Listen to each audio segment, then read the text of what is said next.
저에게는 고민이 한 가지 있습니다.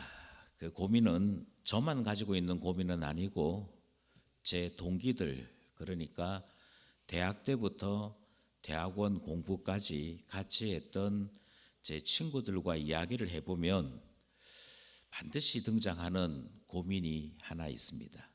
그것은 제가 은퇴할 때까지는 한국 교회가 존재할 것 같습니다.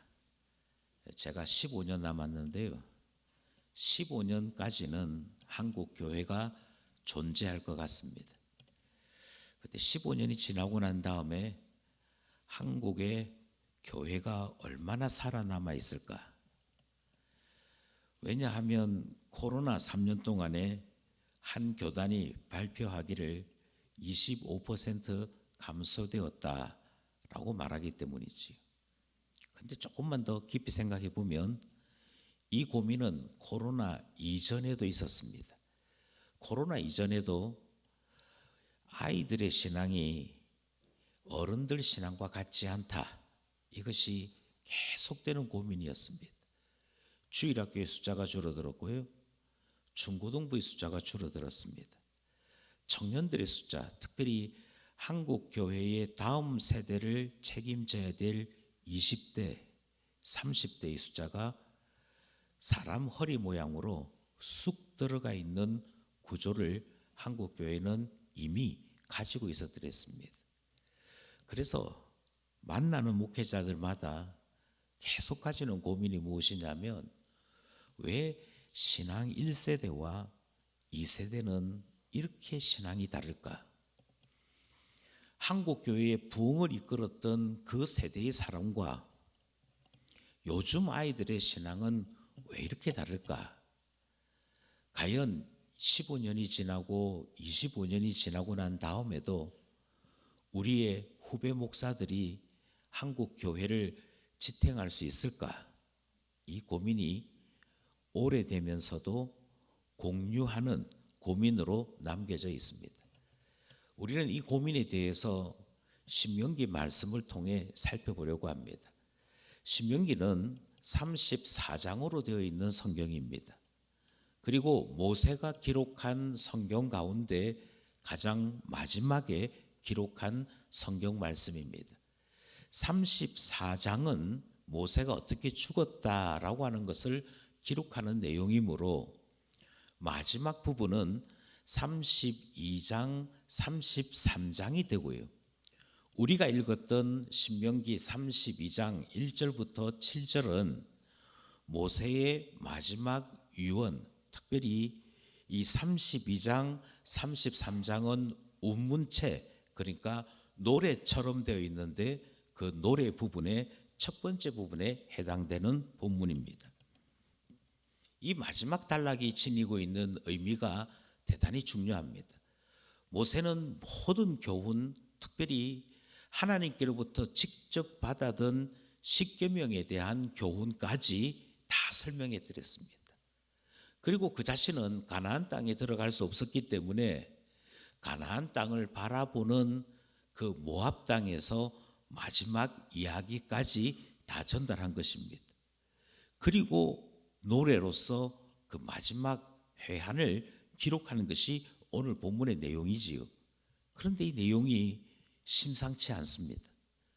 마치 제가 15년 뒤에 한국 교회를 염려하는 것처럼 여기에 등장하는 모세의 노래 또한 심상치 않습니다. 나는 못 가지만 너희들은 그렇게도 사모하던 약속의 땅에 들어가게 되니 축하한다. 그 땅은 분명히 좋을 거야. 그 땅에는 분명히 하나님의 은혜가 가득할 거야. 행복해야 돼. 잘 살아야 돼. 이렇게 이야기하는 것이 대단히 정상적일 것 같은데 그렇지 않습니다.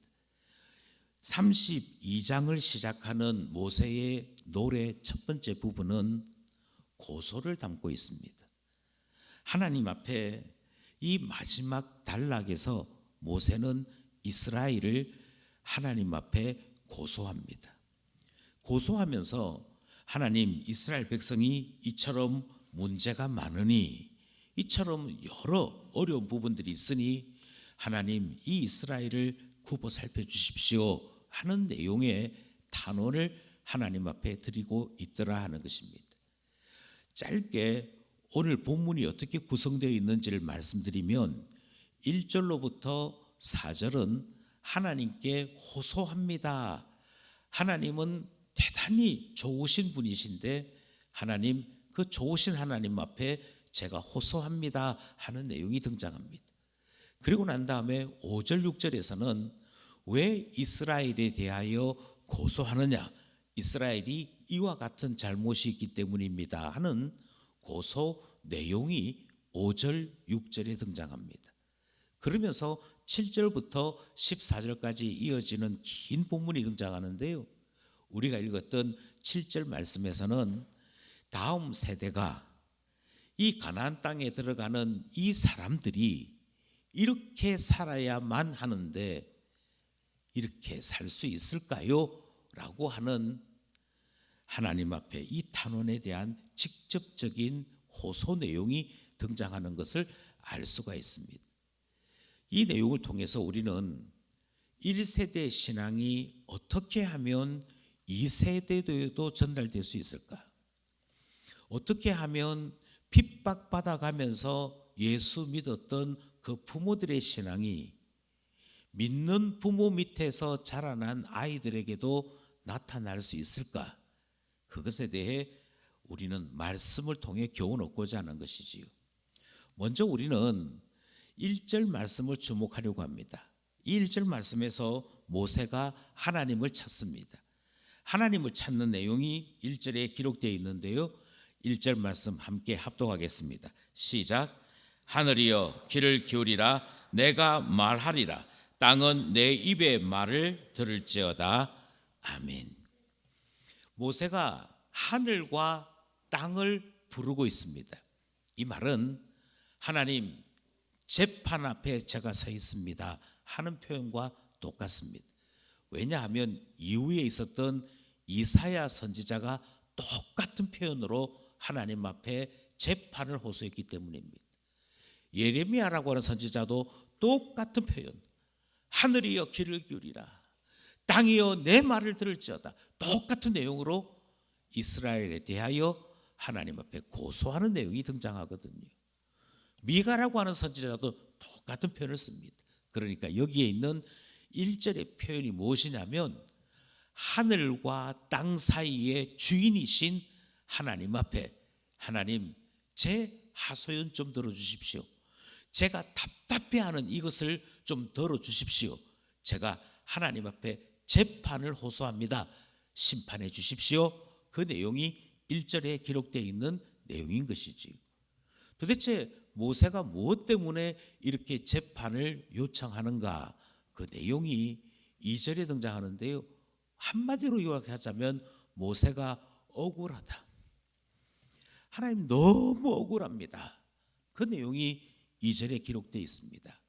모세가 억울한 것이 무엇인지 2절 말씀을 통해 확인하려고 합니다. 2절 시작.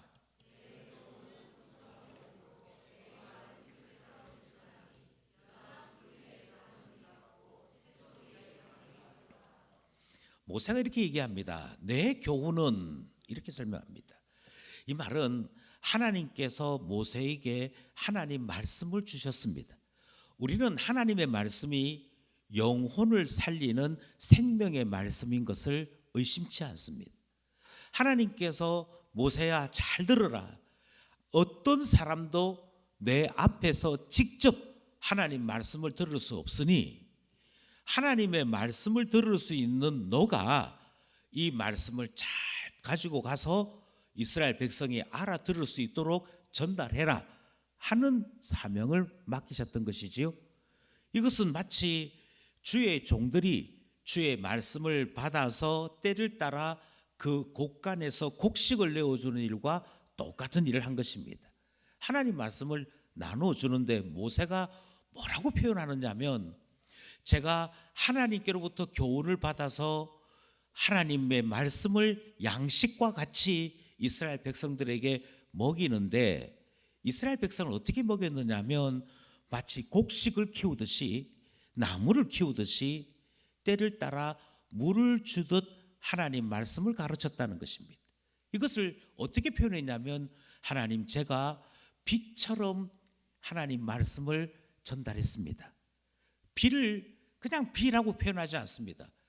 때로는 이슬처럼, 때로는 가는 비처럼, 때로는 단비처럼 필요할 때마다 하나님 말씀이 절실할 때마다 하나님께서 저에게 이렇게 말씀하셨습니다.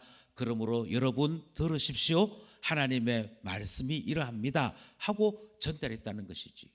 여기서 우리는 몇몇 가지 사실을 확인할 수 있습니다. 하나님 말씀이 생명수와 같다 하는 것을 깨달을 수 있습니다. 하나님의 말씀을 듣는 일이 내 영혼을 자라게 하는 일이다 하는 것도 들을 수 있습니다. 모세가 지면 위에 있는 사람들 가운데 온유한 사람으로서 이 일을 잘 감당했다 하는 것도 확인할 수 있습니다.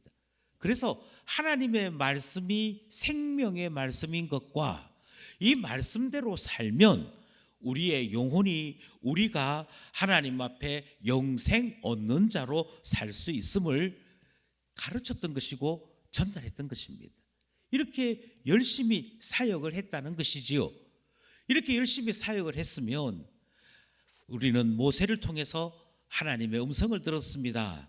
그리고 이 말씀을 받아든 우리는 하나님 말씀을 받아들면서 하나님 말씀을 들을 때마다 하나님 말씀을 마음에 새길 때마다 우리 영혼이 살아나는 감격을 누렸습니다 하는 것이 정상적인 결과여야 한다는 것입니다. 그런데 모세가 뭐라고 얘기하느냐 하면 하나님께서 주신 그 교훈을 나는 비와 같이 전달했습니다. 그리고 이 비와 같이 전달하는 이것을 통해서 지면에서 곡식처럼 자라나고 나무처럼 자라나야 될 이스라엘 백성이 이 말씀의 꼴을 먹으면서 이 단비를 맞으면서 잘 자라나도록 사역했습니다. 그런데 결과는 반대더라는 것입니다. 이절에서 모세가 억울합니다. 너무너무 답답합니다 했던 그 구체적인 이유가 3절 4절에 등장을 합니다. 그 내용은 이렇습니다. 하나님은 신실하셔서 저에게 말씀을 주셨고 저는 하나님의 말씀을 분명히 전달했습니다. 그런데 하나님께서는 분명히 그와 같이 하셨는데 이스라엘 백성들이 이 말씀대로 살지 않습니다 하는 내용이 연이어 등장하는 것이지. 하나님께서요 이스라엘 백성들에게 신앙에 대해 가르칠 때 언약으로 가르쳤습니다. 자, 잘 들어. 너와 나 사이에 언약을 맺는 거야. 그리고 이 언약대로 사는 게 신앙이야 라고 하셨다는 거예요. 언약이 신앙이라고 말을 할 때에는 분명한 한 가지 교훈이 있습니다. 하나님, 제가 하나님과 언약을 맺었습니다. 이 말이 하나님, 제가 이제부터 신앙생활 하겠습니다 하는 말이거든요. 따라서 신앙생활은 하나님 앞에서 마땅히 해야 될 일이 있다는 것을 의미합니다. 다시 말씀드려요. 제가 오늘부터 이 교회에 등록했습니다. 제가 오늘부터 기쁨교회 교인입니다. 이 말은 이제부터 교인이 되었으니, 교인으로 인정을 받았으니 교인의 권리를 행사한다 이런 의미가 아닙니다. 교인이 되었다는 말은 이제 신자가 되었으므로 하나님과 나 사이에 약속한 것이 있다 하는 말 뜻이고요. 하나님과 나 사이에 약속한 것이 무엇이냐면 하나님께서는 복을 주시고 우리는 하나님께로부터 그 복을 받아 신자답게 사는 일을 하기로 했던 것입니다. 그것이 언약이라고 하는 신앙이 가진 교훈이지요.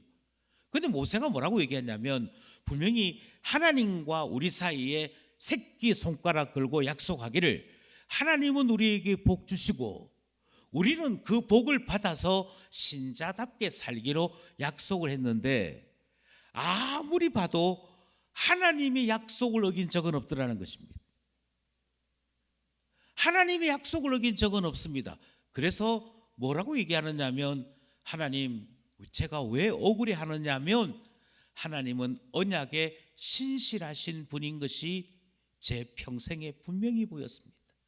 그 내용이 3절 4절 말씀입니다. 3절 말씀 먼저 읽겠습니다. 우리 합독합시다. 시작. 내가 여호와의 이름을 전파하리니 너희는 우리 하나님께 위엄을 돌릴지어다. 하나님의 이름을 알린다는 말은 하나님이 어떤 분이신지 이야기할 때 하나님 맞아요, 우리 하나님 그런 분이십니다, 함께 고백하자는 내용입니다. 뭘 고백하느냐? 4절이 이렇게 얘기합니다. 4절입니다. 시작. 그는 반석이시니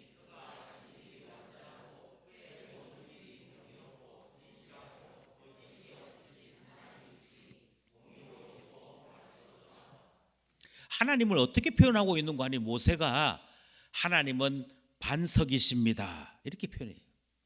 내가 평생에 걸쳐서 만나본 내 하나님은 어떤 하나님이냐? 반석 같은 하나님이십니다 이렇게 얘기합니다. 여기 모세만 그렇게 얘기하는 것이 아니고요, 족장 가운데 야곱이 그가 마지막 여정을 끝내면서 하나님에 대해 고백할 때 두 가지로 고백합니다. 하나님은 나를 기르시는 목자이셨다. 하나님은 나를 끝까지 길러내시는 나의 목자 되시는 하나님이시다. 그 다음 하는 얘기가 하나님은 이스라엘의 반석이시라 이렇게 얘기합니다. 반석이 가지는 그 의미를 아시겠습니까? 반석이라고 이야기할 때 하나님이 어떤 분이신가 하는 느낌을 가지고 계시는지요. 하나님께서 반석 되심에 대해 그가 완전하신 분이다. 모세는 그렇게 표현합니다. 하나님은 한번 하시겠다라고 약속하셨으면 그 하시는 일에 있어서 완전하시는 분이다. 이 완전하시다라고 하는 것이 우리 가운데 분명히 나타났으므로 하나님께서 자 이제 나를 믿고 너 한번 살아봐 할 때 그 반석 위에 자기 인생을 내려놓은 사람들은 두려워할 것이 없습니다. 염려할 것이 없습니다. 왜냐하면 하나님은 나를 든든히 지키실 것이고 약속하신 그대로 이루실 것이기 때문입니다. 그래서 반석이신 하나님을 이야기하면서 그 하나님이 약속하신 언약 어긴 적이 있더냐라고 말씀하고 있는 것이지. 하나님이 반석이심을 맛보았다면요, 알았다면 모세가 그 다음에 자연스럽게 이렇게 얘기합니다. 하나님을 반드시 닮게 되어 있다.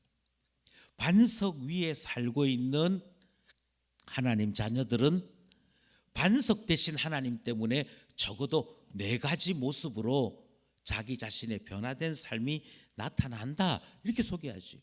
오늘 본문 말씀을 보시면 먼저 진실합니다. 거짓말 필요가 없는 것이지요. 하나님 위에 우리가 있기 때문에 거짓말을 하거나 속이거나 포장칠 필요가 없습니다. 그러니 정직합니다. 정직하다는 말과 똑같은 표현이 거짓이 없지요. 하나님께서 반석이신 그 하나님이 내 하나님이라면 내가 연약하다 할지라도 그것이 어떤 허물도 되지 아니하므로 제가 사실은 대단한 사람입니다, 거짓말할 필요 없습니다. 이 말은 다르게 얘기하면 진실한 것이고요, 이 말은 다르게 얘기하면 공의로운 것이고요, 이 말은 다르게 얘기하면 바르게 살아갈 수 있음을 이야기합니다. 그러니 하나님을 만난 사람과 만나지 못한 사람 사이에는 분명한 차이가 드러납니다. 반석 되신 하나님 알고 있느냐? 그 반석 되신 하나님 위에 나의 삶을 내려놓고 거기에 기초해서 내 인생을 살고 있느냐? 그렇다면 그 사람은 반드시 정의롭습니다. 진실합니다. 거짓이 없습니다. 바릅니다. 이 분명한 것이 나타나는 것이 언약 가운데 있는 이스라엘과 하나님 사이의 약속이었던 것입니다. 그리고 모세는 이야기하기를 하나님은 이 약속에 있어서 신실하신 분이셨습니다. 그러므로 모세가 이야기하기를 하나님 반석이십니다. 여기까지 이야기하는 것입니다. 이것이 1절로부터 4절까지의 내용인 것이지. 이렇게 이야기하는 까닭은 한 가지입니다. 모세가 계속 앞에서부터 얘기했던 거예요. 너무 답답했어요. 아니 도대체 뭐가 답답하냐고요. 모세는 하나님의 종으로 열심히 사역했습니다. 하나님은 신실하신 분이셔서 반석이셨습니다. 그런데 뭐가 답답하느냐면 하나님께서 이 정도 보이셨으면 언약의 상대편으로 서 있는 이스라엘도 비슷해야 되는 거 아니겠습니까? 하나님이 반석이신 것을 경험했다면 이제는 그 반석 위에 터놓고 우리의 인생을 제대로 살아야 되는 거 아니겠습니까? 그런데 그렇지 못하더라 하는 고발이 주어지는 것이지요. 그래서 고발합니다.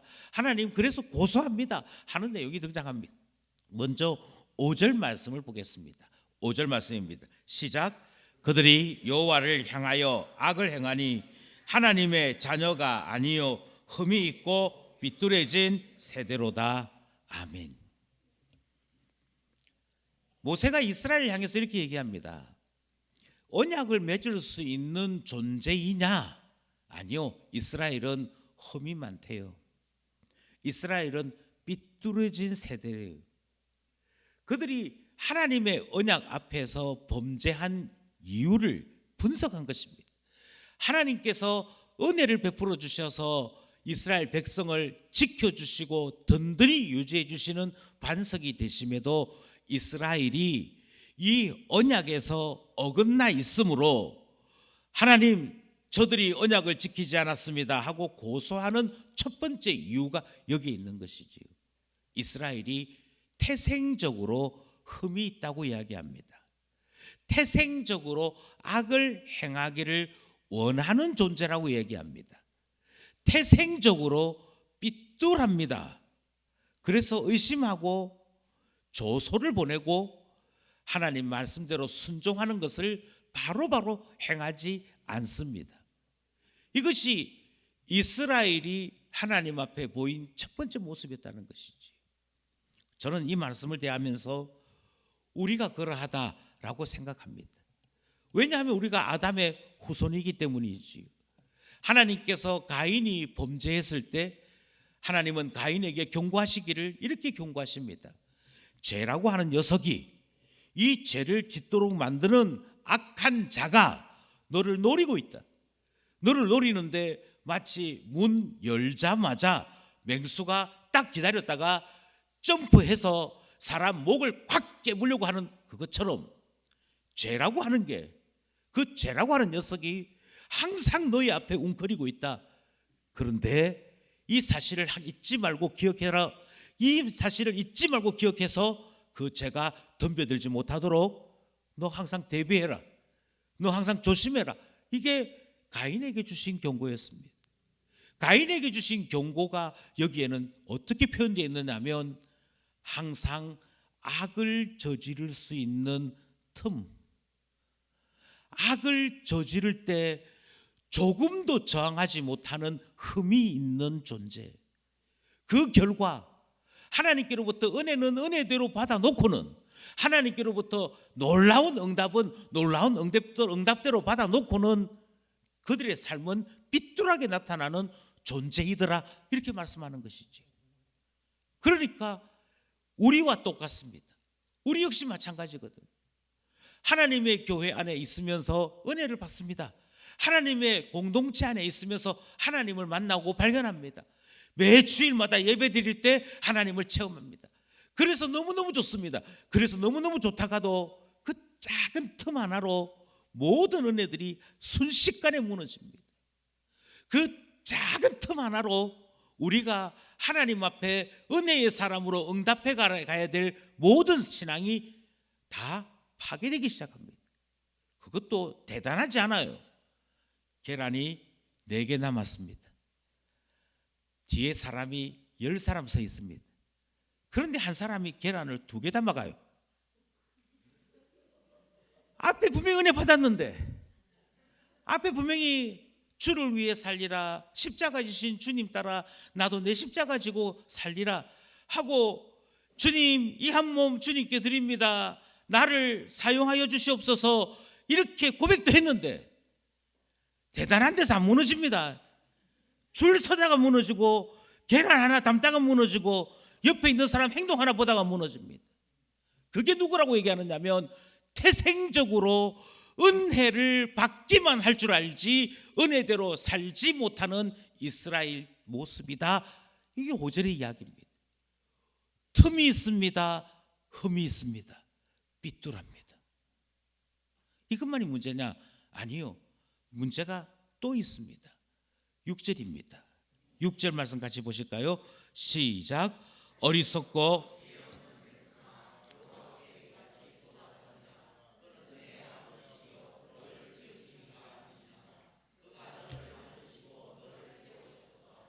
모세가요 얼마나 답답했든지 두 가지 질문으로 고발합니다. 제일 첫 번째 질문이 무엇이냐면 여호와께서 여호와의 은혜를 너희들이 이같이 보답하느냐?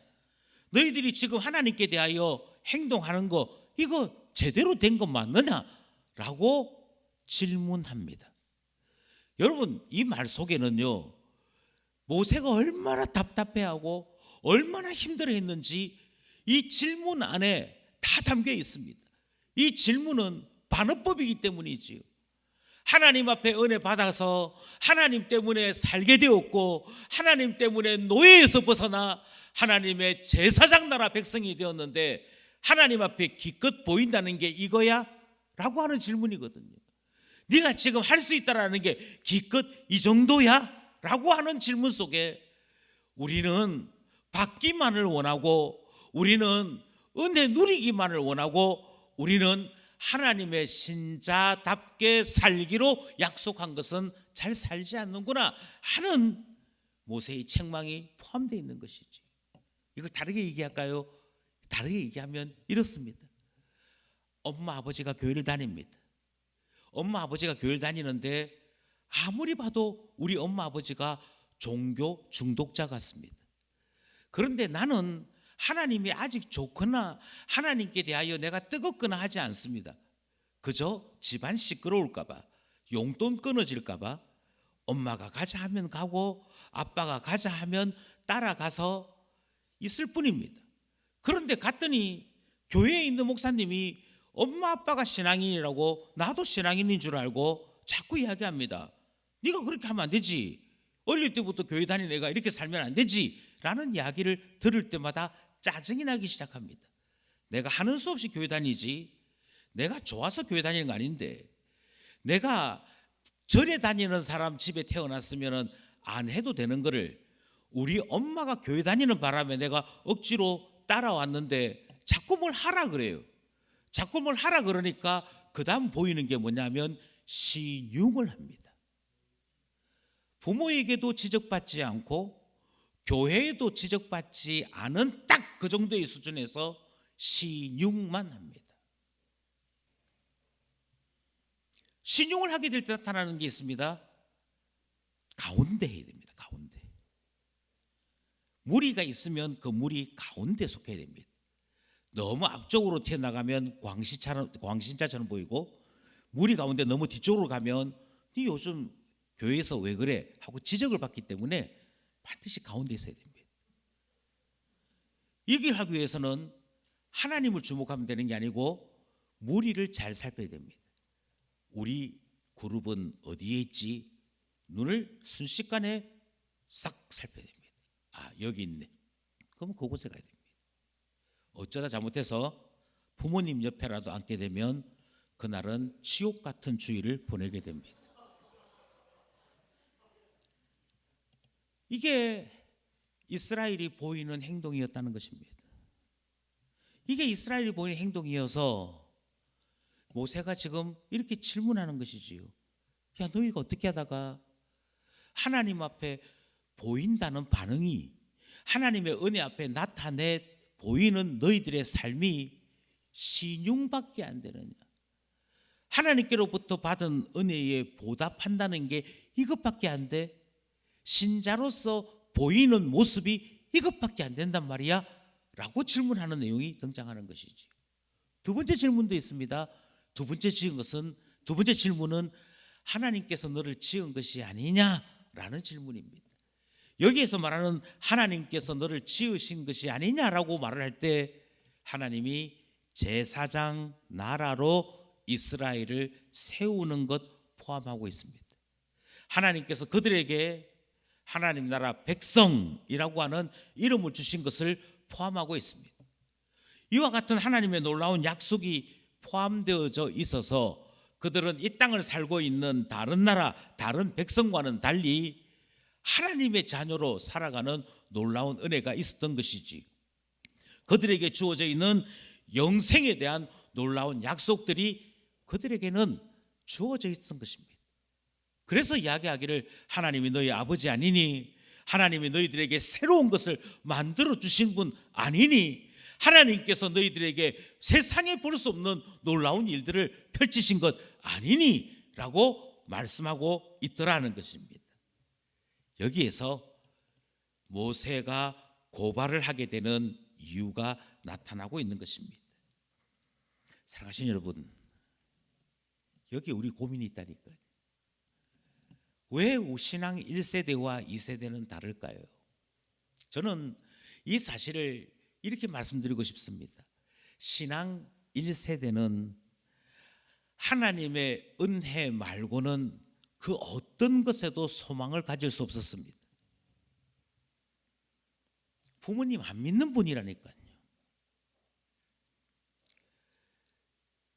그들이 살고 있던 애굽은 그들에게 채찍질하던 곳이라니까요. 그래서 하나님 살려주세요라고 하는 그 간절한 기도가 저절로 나왔습니다. 저절로 터져 나왔습니다. 저만 하더라도요, 고등학교 1학년에서 2학년 넘어갈 때 주일학교 아이들 가르치는 주일학교 교사였습니다.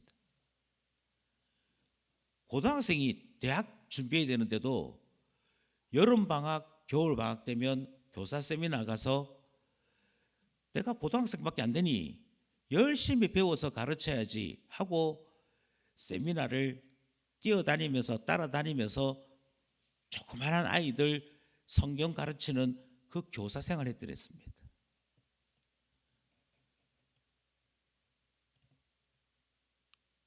그게 1세대가 가지는 특별함입니다. 누구도 도와줄 리도 없고요, 누구도 기댈 곳이 없기 때문에 교사면 교사, 재정부장이면 재정부장, 관리집사면 관리집사 다 해야 우리가 속해 있는 교회에 예배 드릴 수 있습니다. 한날은 교회 갔더니 비가 많이 왔는데 반지하에 있던 제 모 교회에 앰프가 다 젖어가지고 쓸 수 있는 것이 아무것도 없었습니다. 제 동기가 7명 있었는데 7명 동기 중에 한 녀석이 우리 손으로 교회 앰프 한번 사볼까 그러더라고요. 그러니까 기타 치던 한 녀석이 내가 전자상가 가가지고 얼마쯤 하는지 한번 물어볼게 하고 물어보고 오더니 당시 돈으로 70만 원 정도 한다 그러더라고요. 7명이 딱 모여서 어떻게 우리가 70만 원을 만들까?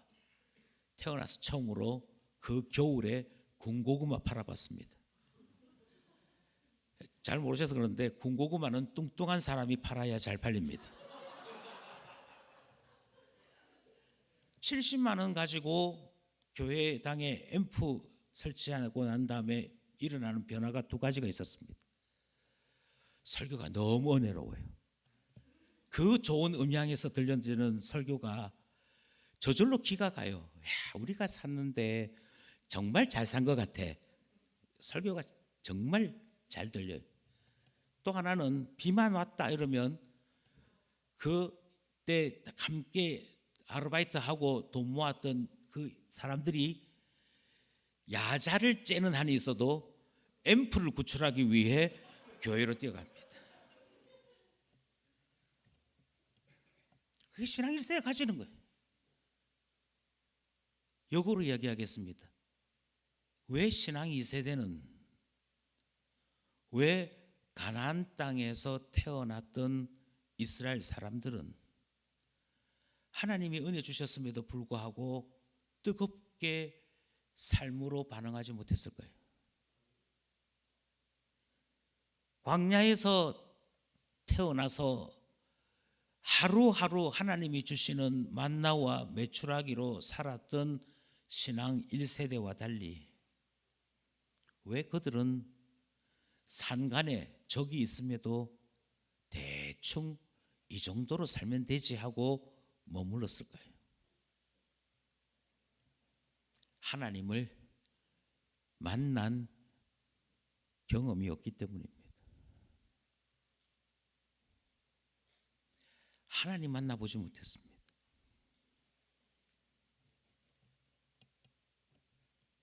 아니, 우리 자신만 되돌아보십시다.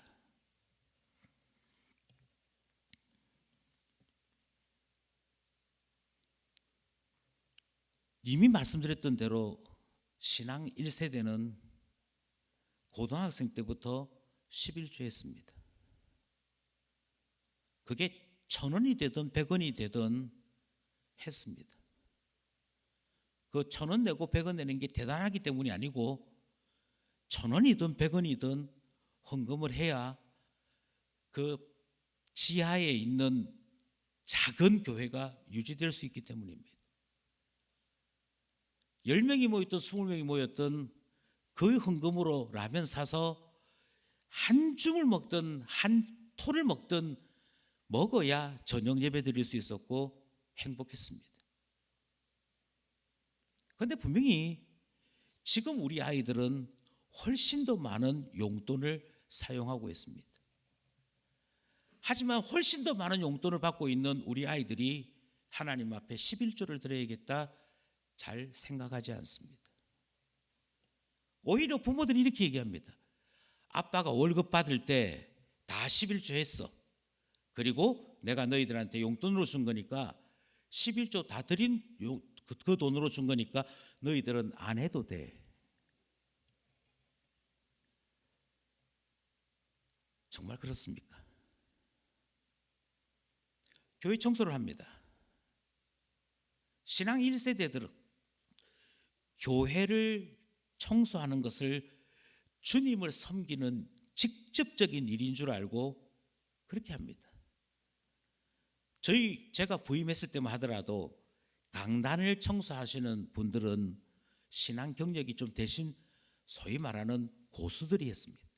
새파랗게 젊은 집사가 걸레 들고 강단을 청소하겠다고 들어오면 어른들이 눈빛을 줍니다. 저기 서열이 있는데 이런 눈빛이었지. 그럼에도 불구하고 커튼이면 커튼, 유리창이면 유리창 다 청소하는 것이었습니다. 지금은 안 합니다. 정말 청소 안 합니다. 가장 심각한 것은 기도하지 않습니다. 하나님, 오늘도 성경이 뜯겼습니다. 오늘도 머리가 뜯겼습니다. 저희 부모님 예수 믿게 해주십시오. 핍박하는 부모님 바뀌어서 세례받게 해주십시오. 그 기도를 했던 신앙 1세대와 너 기도 뭐 하고 있니? 기도 힘들어요. 기도할 제목 없니? 없는데요. 이 2세대의 차이가 뭐라고 생각하십니까? 죄송한 얘기지만 부모님들이 하나님을 대신하고 있습니다. 죄송한 얘기지만 하나님을 만날 수 있는 모든 기회를 부모님이 사랑이라는 이름으로 자꾸만 대신하고 있습니다. 그러니 하나님 만날 필요가 없습니다. 부모님께 전하는 게 훨씬 빠릅니다. 그래서 생겨난 농담이 있잖아요. 군대를 보냈더니 군대에서도 전화하더라. 엄마, 유교훈련 어떻게 해야 돼? 아니요. 하나님의 영광스러운 자리를, 하나님을 만나야만 되는 그 자리를 부모님들이 대신한다니까요. 그래서 신앙 2세대가 되었다니까요. 신앙 2세대가 되고 보니 기도하지 않습니다. 기도하지 않다 보니 하나님 만날 이유가 없습니다. 하나님의 뜻대로 사는 것이 어떤 것인지 물어보면 바로 가르쳐주는 부모님이 있는데 굳이 성경을 읽어야 될 필요가 없습니다. 성경을 공부할 필요가 없습니다. 물어보면 끝입니다. 성경 공부 왜 하는지 모르겠다. 그게 신앙 2세대입니다.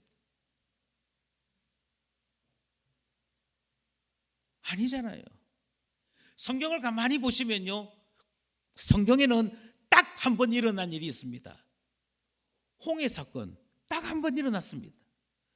요단강을 마른 땅같이 건너갔던 일 딱 한 번 일어납니다. 죽었던 나사로 다시 살아나는 일 딱 한 번 일어납니다. 교회를 속이다가, 성령을 속이다가 죽어버린 아나니아와 삽비라 사건 딱 한 번 일어납니다. 우리는 그것을 증인들이라고 부릅니다. 그때 그 현장을 내가 봤습니다. 그게 증인들입니다. 다르게 얘기하면 신앙 1세대입니다. 신앙 1세대에게 보여주신 하나님의 응답, 하나님의 능력, 하나님의 증거는 헤아릴 수 없을 만큼 많습니다.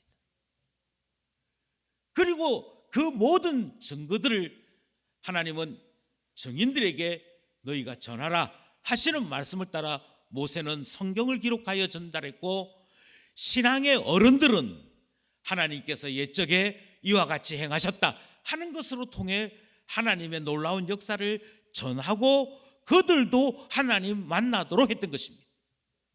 돌무더기 쌓아라. 너희들의 자녀들이나 후손들이 이 돌무더기가 무엇이냐고 묻거든 하나님께서 우리에게 승리를 주신 것이라고 이야기하고, 그때 이스라엘은 이렇게 연약했으나 하나님께서 이와 같이 도우셨다, 그 사실을 알려주어라. 그래서 그들도 하나님 만날 수 있도록 해주어라 하는 것이 신앙 1세대에게 주신 은혜의 응답 속에 포함된 명령이요 약속이었던 것입니다. 그런데 하질 않아요. 그걸 안 하는 겁니다. 저는 이렇게 말씀드리고 싶습니다. 오늘날 신앙 2세대가 이렇게 신앙이 나약해지고 엉망진창이 된 이유는 부모들 때문이라고 봤습니다. 감히 하나님의 자리를 탐내고 하나님 앞에 무릎 꿇어라. 너가 하나님 만나야 된다. 언제까지 내가 너희 부모로 살 수 있겠느냐. 이제부터는 너가 하나님과 함께 동행하는 신앙의 능력을 가져야 된다. 그걸 가르쳐 주지 않았기에 그저 오냐 괜찮아만 연속해서 듣고 사는 2세대가 되고 말았더라는 것이죠. 오늘 본문은 우리에게 분명하게 이렇게 말씀합니다. 어떻게 신앙 2세대가 다시 신앙의 1세대가 될 수 있을까? 그것에 대하여 7절이 우리에게 말씀하고 있습니다. 7절 말씀 함께 합독하겠습니다. 7절 말씀 시작.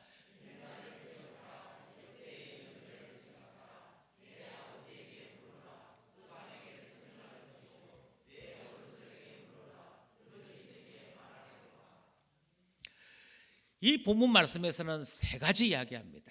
제일 처음 등장하는 말씀이 옛날을 기억하십시오라고 하는 명령입니다. 옛날을 기억해라는 것입니다.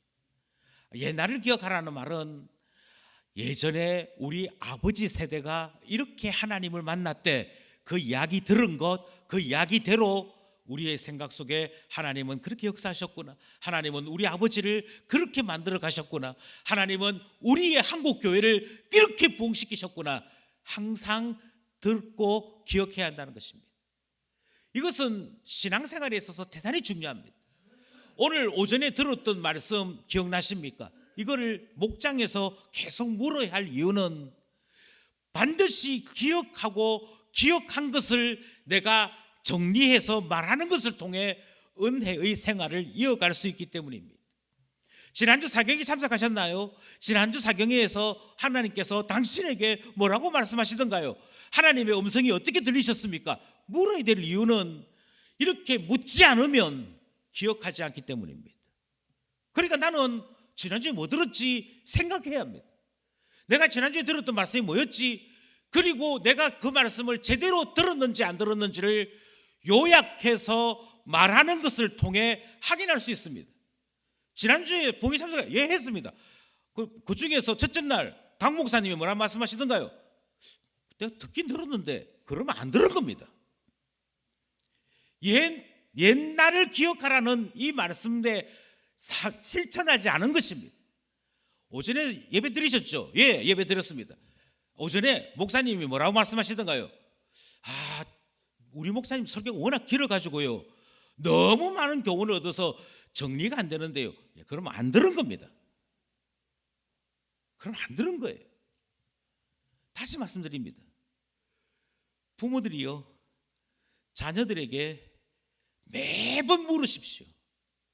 매 주일마다, 매번 큐티마다 물으십시오. 하나님께서 무엇이라고 말씀하였는지 기억하고 있는가 물으셔야 됩니다. 이 질문을 받는 자녀 여러분, 하나님의 말씀을 기억하고 있다라고 하는 그 감상에 젖어 있지 말고 한번 요약해 보십시오. 정리해 보십시오. 만약 정리가 되지 않는다면 다시 물어야 합니다. 제가 그때 그 말이 너무 어려웠습니다. 이 부분이 제가 듣기는 들었는데 정리가 안 됩니다. 그리고 다시 물어야 됩니다. 물어야만, 그리고 그 물음에 대하여 자꾸 답을 해야만 우리는 은혜를 받는 일, 하나님을 만나는 일을 지속할 수 있습니다. 이것을 끝났냐? 아니요. 오늘 본문에 하나 더 이야기합니다. 오늘 본문 표현대로 하자면 역대의 연대를 분별하라, 그렇게 말씀하고 있지요. 이 말은 이스라엘 역사를 살펴보고 그 역사를 통해서 하나님 앞에 말씀에 순종을 했을 때는 어떤 일이 있었고 하나님 말씀에 순종하지 않을 때는 어떤 일이 있었는지를 정확하게 분석하라, 분별하라 하는 말씀입니다. 저는 이 말씀을 이렇게 말씀드리고 싶습니다. 하나님 말씀을 받으셨다면 하나님 말씀을 받은 그것을 가지고 내가 어떻게 살았는지 다시 한번 되돌아보십시오. 그리고 간증해 보십시오. 하나님 말씀대로 살았을 때와 하나님 말씀을 잊어버리고 살았을 때의 차이가 무엇인지 그것을 구분해서 말할 수 있어야 합니다. 예배에 참석했습니다, 큐티했습니다, 뭐 했습니다. 아니요, 그걸로 족하지 않습니다. 해보니 어떻던가요? 해보니 어떻던가요? 그래서 누군가가 이야기하겠죠. 해보니 이러했습니다. 그때 우리는 하나님을 경험하게 되고 하나님을 만나게 되는 것입니다. 그러면서 우리는 기도가 깊어집니다. 기도를 배워야 되는 것이 아니고요, 경험해 보시라니까요. 경험하시고 다시 한번 찬찬히 분석해 보시라니까요. 기도하고 난 다음에 무엇이 달라졌는지, 큐티하고 난 다음에 무엇이 달라졌는지, 하나님 말씀을 내가 기억하는 동안에 무엇이 달라졌는지를 냉정하게 보십시오. 교회로 오셔서 신앙이 좋은 분들이 어떻게 사는지 냉정하게 분석하십시오. 그 속에서 우리는 하나님을 만나게 됩니다. 마지막 하나요, 물어봐야 합니다. 잘 이해되지 않거나 아직도 어렵다고 생각되는 부분이 있을 때 모세는 물어보라 라고 얘기합니다. 물어본다는 것은 하나님께 여전히 소망을 두고 있다라고 하는 행동의 표시입니다. 오늘 공가를 배웠는데요, 공가가 무슨 말인지 모르겠어요. 그것은 공가의 내용을 기억할 뿐 아니라 그 속에서 하나님 음성 들으려고 하는 모습이 있다는 것을 이야기합니다. 누구에게 물으라고 되어 있냐면 조상들, 특별히 아버지에게 물으라고 되어 있습니다. 아버지가 하는 일이 이 일입니다. 아버지가 모를 수 있죠. 모를 수 있습니다. 그런데 아버지가 똑같이 이야기할 겁니다. 나도 이게 어려웠어. 그런데요, 그 아이들이 아버지에게서 바로바로 답을 못 찾았다 할지라도 아버지도 어려워하는 게 있구나, 그리고 여전히 궁금해하는구나, 하나님을 만나려고 하는구나 하는 것을 통해 아들도 신앙을 배우게 됩니다. 어떤 설교를 듣든지 어떤 내용을 공부하든지 묻지 않는다는 것은 궁금해하지 않는 것이고 관심이 없다는 것입니다. 1세대와 2세대는 이렇게 차이가 납니다. 저는 이 말씀을 전하면서 한 가지 마음에 소원을 담습니다. 우리 가정들마다 아버지에게 묻는 일을 하고자 합니다. 저는 이것이 신명기가 이야기하고 있는 가정 예배라고 믿습니다. 신명기 6장에 있는 이 말씀은 신명기 32장에 있는 이 말씀과 연결되기 때문입니다. 그리고 그 가정들마다 하나님께서 은혜를 주셔서 신앙의 1세대로 살아가는 놀라운 은혜가 있기를 기도하게 되는 것이지요. 제가 하나님 앞에 기도했더니요, 하나님이 제게 응답해 주시더라고요. 하나님이 제게 이런 역사를 베풀어 주시더라고요. 그것을 간증하는 1세대의 신앙인 되는 것, 저는 그것을 꿈꾸고 있습니다. 만약 우리 교회가 그렇게 될 때, 저는 제가 은퇴하는 15년 뒤에 우리 교회는 분명히 영적인 부흥을 누리게 될 것이라 확신합니다. 이 은혜가 모든 가정들에게 있기를 간절히 소원하고, 특별히 자녀들에게 있어서 우리 주님이 누구신지, 말씀의 뜻이 무엇인지 물어볼 수 있는 은혜 있기를 소원합니다.